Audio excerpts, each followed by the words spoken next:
Thank you for coming. I really appreciate that you made it. And okay, so my name is Irina, and I was born in Romania. Romania was a communist country at the time. What happened at the end of the Second World War, there was a division between NATO, that were all the Western countries, France, England, blah, blah, blah, America, and the Russians that had a pact. It was called Warsaw Pact, and it included all the satellite countries that Russia took, and all these countries, Poland, Romania, Bulgaria, Albania, all those countries turned out to be socialist communist countries, and they were dictatorships de facto.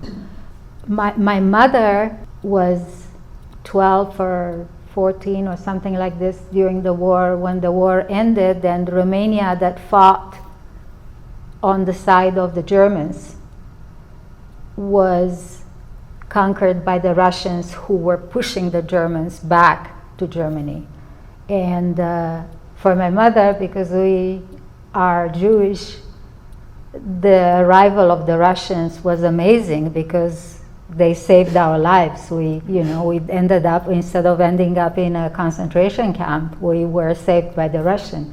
For the Romanians, the arrival of the Russians was very sad, because the Russians took over and they left there the army for the next 10 years, and the Romanians had to feed the Russian army, and everything that Romania produced went to Russia, and Romania turned into a communist country, which for them was the beginning of the end. So, there are different perspectives. So I grew up in a communist country. A communist country was very poor. It was essentially like a prison. You couldn't go anywhere. You couldn't travel. You couldn't leave the country in any way. People that left the country were considered. There were myths and legends about people that left the country, I don't know, swimming across the Danube, hiding inside a truck, in the freezer of a truck or something like this, and going to the West. So I grew up in a country like this. Of course, everybody in that country, they all wanted to get out. Everybody was dreaming, go to the West, you're gonna have cars, you're gonna, like the story what they are telling the terrorists, you're gonna have 45 virgins.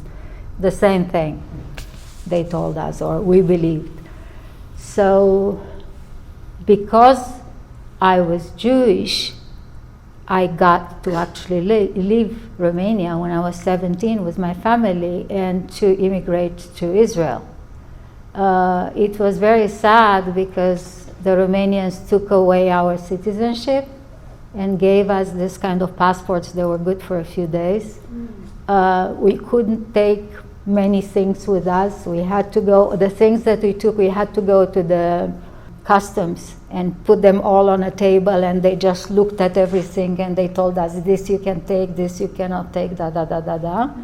And then the things that we sent in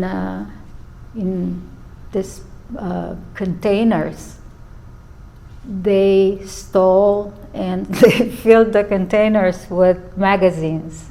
So when my family opened the containers, they found the container was like, 2 million magazines inside that, and everything else was taken by them. But, whatever, it was fine. So I have here, I want to show you this video that I made, because actually I am a filmmaker, and one of the videos that I made is about my friend Stefana, who comes from Romania as well. She is not Jewish, but in a sense the video would show you how I was at the time.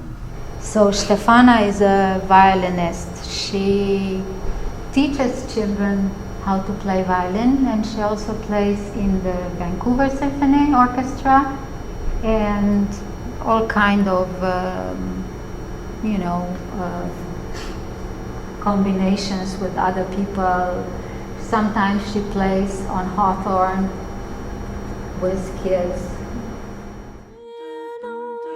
My name is Stefana Bercean. I'm from Bucharest, Romania. I left in 1980. I had a student visa for 2 weeks, and I went to Paris and asked for asylum. It was really bad. It was during the time of Ceausescu, and people were desperately trying to leave. Also, my family from my mother's side had been in prison, persecuted by the communists. There was a series of events that happened. My mother died, and I felt like I just have to go. So no, at that point I had absolutely no regrets. I didn't even care if I'm gonna find work. I left with a little suitcase like this. I left in a pair of boots because I didn't want to leave behind the boots. It was June 25th. I was young and made decisions just like that. I didn't care. I left Romania alive with my diploma taped in my shoe because my dad said, you have to take your diploma with you. Who cares? I never even used it. And I was hitting freedom. I didn't. So I remember I got there and my friends were saying, okay, where do you want to go? You can go to the United States or you can stay here. And I said, where are you guys going? To the United States. I said, okay, I'm going to.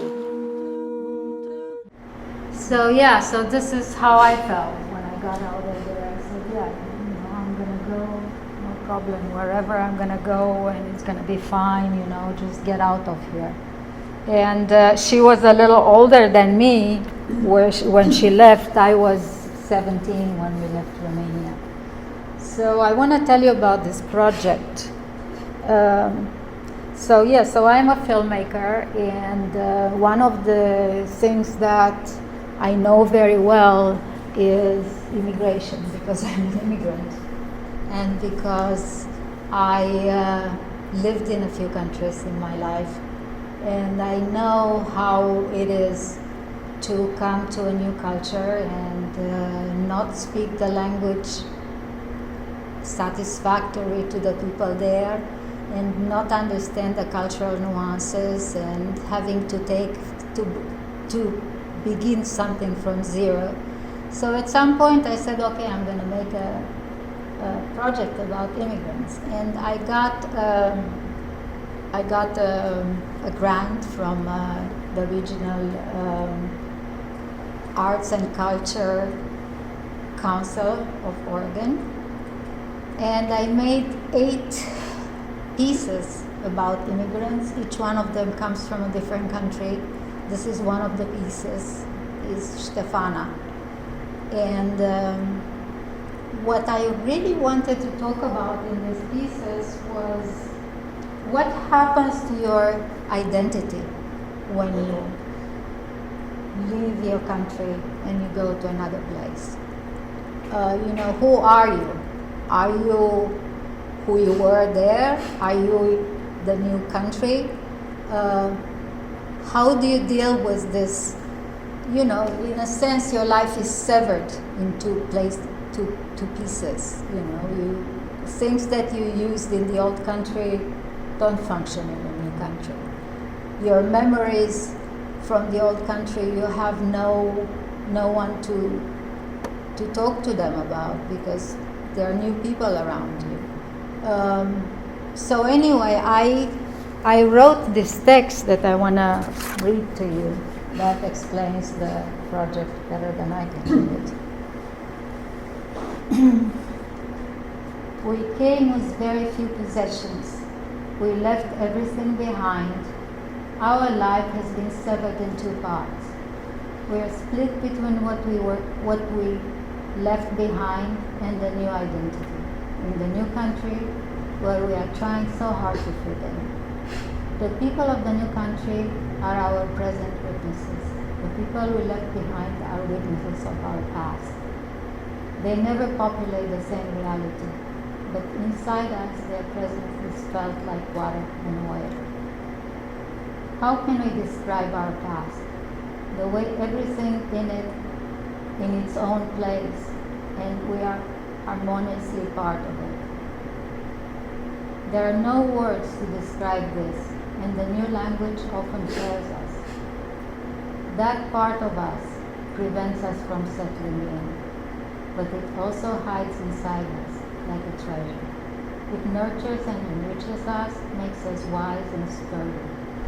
Sometimes at night, after a hard day, we open the old photography album and remember many people and stories. So essentially what I did, I asked each one of these people to give me an image from back home. And each one of the stories has an animation that starts from that image. And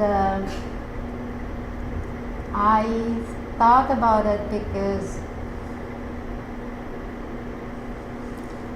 in the old country, the photo album was something that when you met someone new, you usually introduce them, you bring them home, you invite them over, and the first thing you do, you go and take your photo albums and you show them, this is my grandmother, and this is my auntie, and this is that's how you introduce yourself, through this photo album.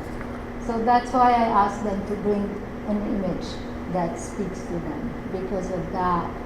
And also because the little things that we bring with us as an immigrant is, in a sense, something that really sustains us a lot of times, You, as an immigrant, a lot of times you are regarded as less of than, essentially what happens is you are a person that speaks more languages than the natives, that can get along in more cultures than the natives.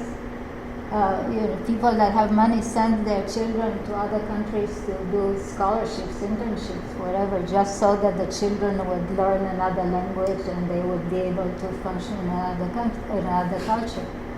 The immigrants have it. Even like the people that clean the offices, these people speak two languages, they can get along in two cultures. So, it's a little bit ridiculous. So this is about the,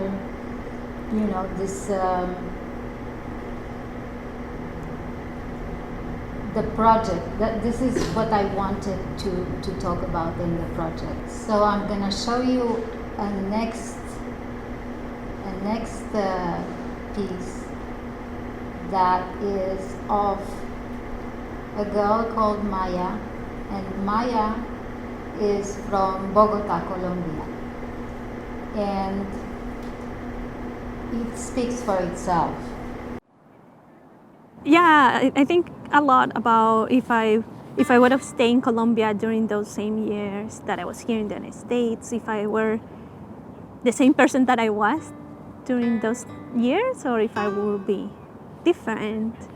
And I think maybe that's something that a lot of immigrants think about. I'm not sure. That was one of my biggest challenges because I had a picture of myself of I was going to finish high school, and I already knew I'm going to university in Bogota and I'm doing all this. So I had a picture of what my life was going to be. So during that time, I kept thinking, I was like, oh, it would have been so different. I would have been this other person. It's hard for me to answer. I feel like I would have been me. It would probably have been different because I don't think I would have been having that pain and that anger of being in a foreign land and being like the outsider. And I had my high school boyfriend back in Colombia, so that was another piece that hurt a lot. I think of myself as Colombian, but I think of myself as like my version of of Colombian. I pretty much have lived already half of my life in the United States. I don't know. I feel like maybe I don't know what it means to be an American. When I go back to Colombia, I'm a foreigner. I'm already a foreigner in Colombia. People see me as a foreigner. People kind of already picked up that I have been outside of the country for a while. So I feel like a foreigner. I've been using a lot of cultural references, nuances, and things like that. So I feel lost here in the United States. So I'm a foreigner here too. So that's why I always go back to being Colombian. I will always be an immigrant here in the United States, and it's not easy. So it's like I always feel that affinity with people who are feeling the same way that I am, no matter what their background is. I just like trying to be from one place and from nowhere at the same time. What I actually gain, I think that being an immigrant here and being a foreigner, I feel like I always find myself working with communities, like immigrant communities, refugee communities, and I feel it is part of me being an immigrant myself and having my personal story of being uprooted and coming to a completely foreign system.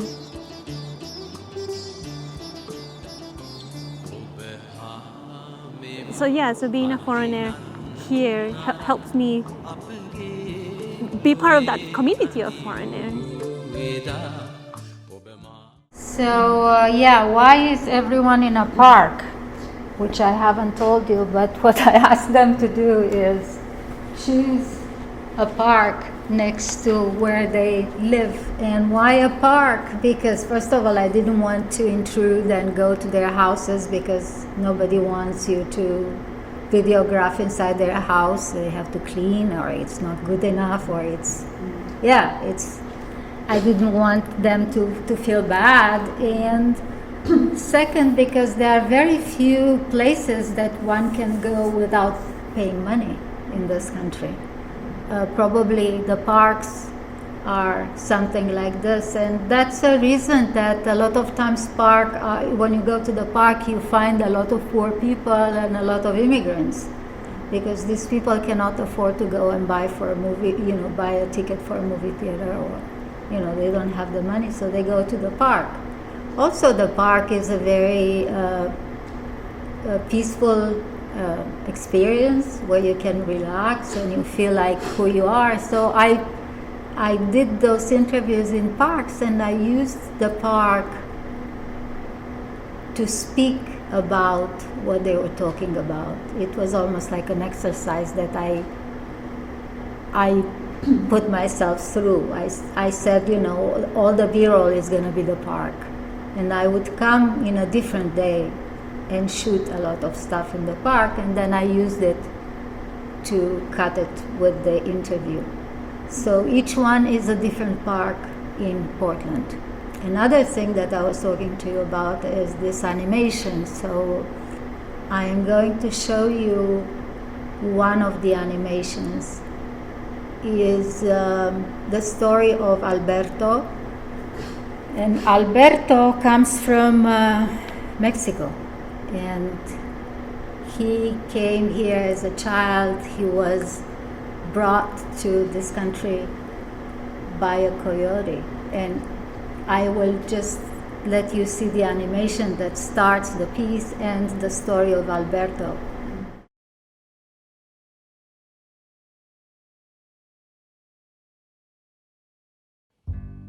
My name is Alberto Moreno, and I'm from Durango, Mexico. This picture was taken of my mother and the four of us after my father had left. My father had been in the US for about a year, so we haven't seen him in a year.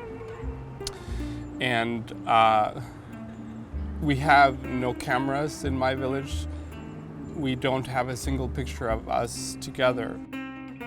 this Carnival of Romani came through our village of all places, and they had toys and they had rides and they had a gentleman with the camera. And so my mother seized an opportunity to find some saved centavitos here and there to have a picture of us taken all together to send to Papa. She has cajoled us, has tried to make us behave for the camera, but for some reason we're all very unhappy because she wants to get it perfect and we're not doing exactly what she needs, so she wants us to look our best and to look happy, and yet we're not happy. We're a little bit miserable, and because we haven't been able to buy toys at the fair and we don't have money for the rides. And so when the photographer snaps the picture, my mother is looking quite fetching for my father, but we all, the rest of us, look a little bit miserable and unreconciled, to say the least.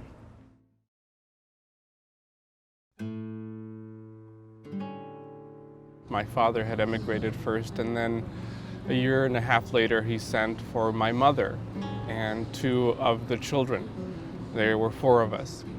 And so my mom had to make a very difficult decision about which of her two children she would bring with and which of her two children she would leave behind. And my mother started to cry, and my brothers started to cry, my sister started to cry, and to my surprise, I heard this voice. I didn't know where it was coming from. And the voice was saying, "Mama, yo me quedo." Mama, I'll stay behind. And it was my voice.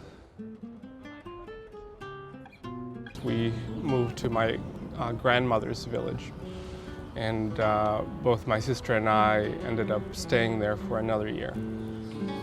So we waited for a year, which is a very long time for someone who's 8. But eventually my parents worked 2 jobs each in Chicago. They saved enough money to pay for a coyote. The coyote was a man and a woman, basically a husband and wife, who were also of Mexican descent, but they had been in the States for a long time. So they were fairly fair-skinned, and we were very dark from working in the fields. It was going to be difficult to convince the border agents that we were their children. So I remember they came upon a very novel solution, which was to buy us the masks for the luchadores and put them on us. And so there's this very famous luchador in Mexico called Santo, and that's who I was. And so I like to say that Santo was my coyote, and Santo crossed me over the border.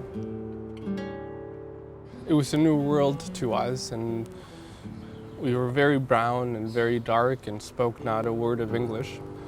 I remember being picked on a lot. I remember being in a lot of fistfights because people would pick on us for being newly arrived. And so it was just a process to be admitted into this country and into the grace of this country, which is something that I would say still hasn't happened. Yeah, so that explains the luchador mask in the animation. The little boy has this mask of Santos. Actually, that was the mask of Santos. Santos always had this like white mask. The next thing that I wanted to talk about was the next generation. Now, you're an immigrant, you come to this country or you come to a country and you somehow work very hard like Alberto's parents did in order to make up for all the missed years. You know, you don't have relatives here that you can inherit their wealth, so you have to start from zero, so you have to work very hard to make up for the lost time. You usually work a lot of people cannot continue their professional life that they started back home. They have to be lesser of what they were before, but you do everything because you have children, and you sacrifice yourself essentially so that the children are going to have a better life. That's why you came here to begin with. And what happens with the children? Like in our experience, we were, first of all, I want to say to you that I was extremely lucky in life. I went to a good art school. I was able to continue my profession, to feel at home in many places and not feel, I don't remember being offended by anybody, or ICE people didn't run in the street after me to catch me and send me back home. But my children had a hard time because they had parents that spoke different languages, that looked differently, that experience of the parents was not like experience of other kids in school. Our house didn't have 2 stories, only had 1 story. We didn't have enough money, so we had to buy sometimes from thrift stores. I mean, it's nothing, really. They're spoiled brats, but they drove us insane, wanting to be American. And for many years, I had to repeat this, almost like a mantra, saying, listen, I mean, why do you want to be American? You speak 2 languages, you have 2 backgrounds. You can be American and you can also be Romanian. You can choose. You are so much better than the Americans. Americans have no, that's what they are. They don't know anything else. You know so much else, but it was impossible to deal with them because they were so, the pressure on them to be Americans, to be like everybody else, was so terrible that they tried their best. They loved their parents, and that happens in many houses of immigrants. This happens to a lot of immigrants, where the next generation, in a sense, rejects them when they grow up, and it takes a long time for the next generation to accept the parents the way they are and accept the culture that they come from. So I have one of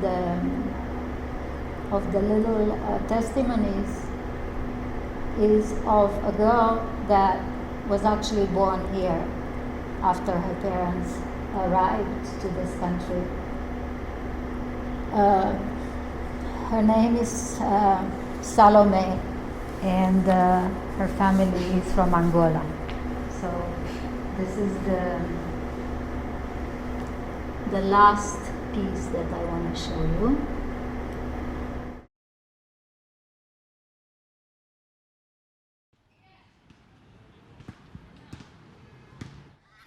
So my name is Salome Chimuku. My parents immigrated here from Angola. When the Civil War broke out in the 70s, my father fled because he had ties and connection to the rebel party, and my mother fled because her father was a Protestant minister in a Catholic country. They ended up accidentally crossing the border between Zambia and Angola. My parents found themselves in a foreign country, in a refugee camp, and 17 years later ended up having 5 children inside that refugee camp. Even if you're born in Zambia in the refugee camp, you're not considered a citizen. And so my brothers were basically citizens of nowhere, having been born there. And they wouldn't allow people to leave the camp unless you were sponsored out of the country.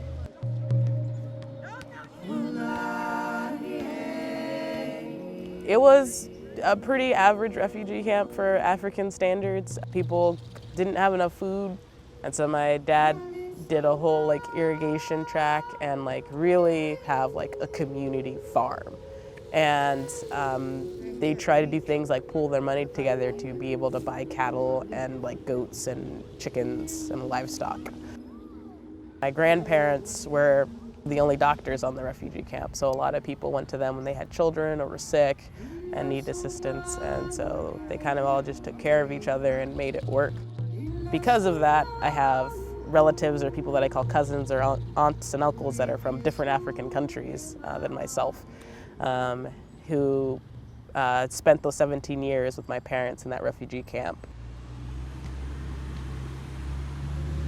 In the late 80s, early 90s, my family was sponsored in parts. My grandparents got sponsored by Ainsworth United Church of Christ, which is in Northeast Portland, and my parents were sponsored by a Mormon church in Florida. And so my mother's parents ended up coming here to Portland, Oregon, and my parents ended up in Florida. Along the way from Florida to Oregon, they traveled by Greyhound bus. One of my brothers ended up sick, and they ended up losing all of their documentations when one of their bags was stolen. After being in Portland for a short while, maybe a couple weeks, my mom gave birth to me at OHSU. Her experience with having children was she had some of my brothers at home by herself, and in some cases my grandmother was there to help her. She felt completely disoriented. She felt like she was over-medicated. Everyone was trying to tell her that there was something wrong, but she didn't feel like there was something wrong. So a week later, when she finally went into labor with me, she says it was the longest labor she ever had. And halfway through, the doctors were saying that they had to do an emergency C-section, or else I would end up killing her and myself because I was too big. Gave her some anesthesia to put her out, and halfway through the needle injection, I came flying out, and right at the surgical doors. All she could say was like, hallelujah, and then she fell asleep. That's how my family came here, and that's how I was born shortly after. And for a long time, my parents lived in Northeast in a housing apartment, and my grandparents lived in the attic of the church for a few years.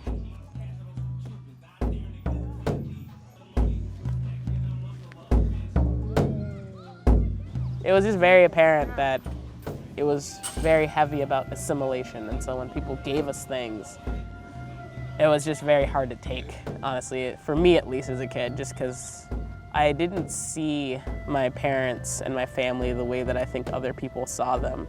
And I think for a long time, I always had in my brain that if I so much as accepted these gifts from other people, then I was accepting their view of my family.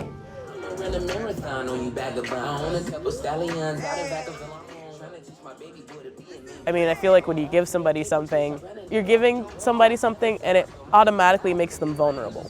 And I think that when you're not acknowledging that vulnerability, it comes off as condescending.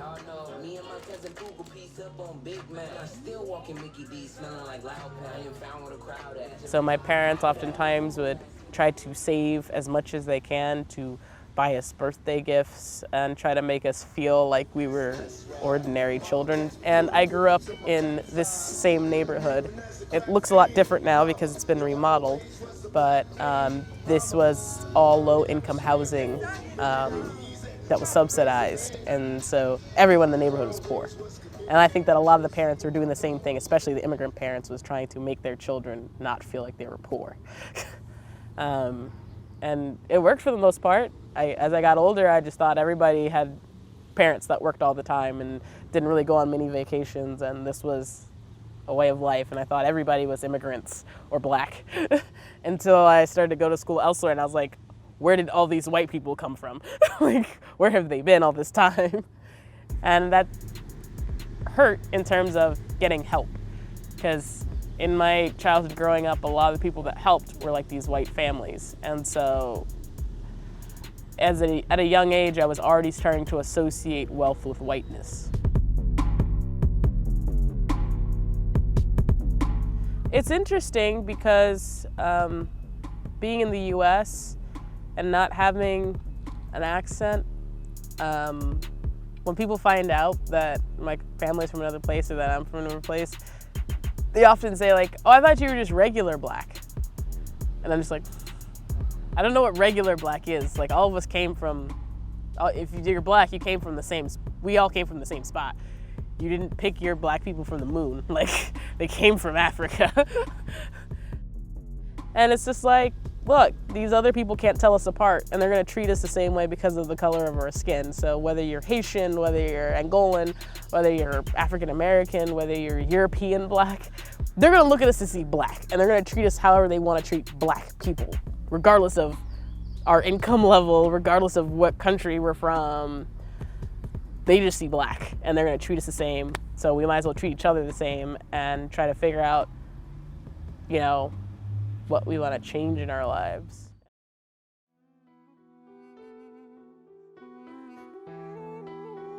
This photo was taken when I was under a year old. My mother loved dressing me in these white frilly dresses. There's a white bonnet that goes with this dress that I'm supposed to be wearing, but I kept ripping it off before the photographer could take the photo. And at this point, my mother had gotten so frustrated. So she's actually mad, but she's smiling.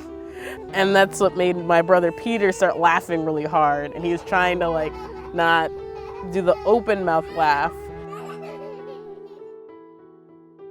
It was kind of funny because my family always looked kind of dated. When I was a kid, a lot of people talked about how my family looked like certain famous like African American actors and actresses.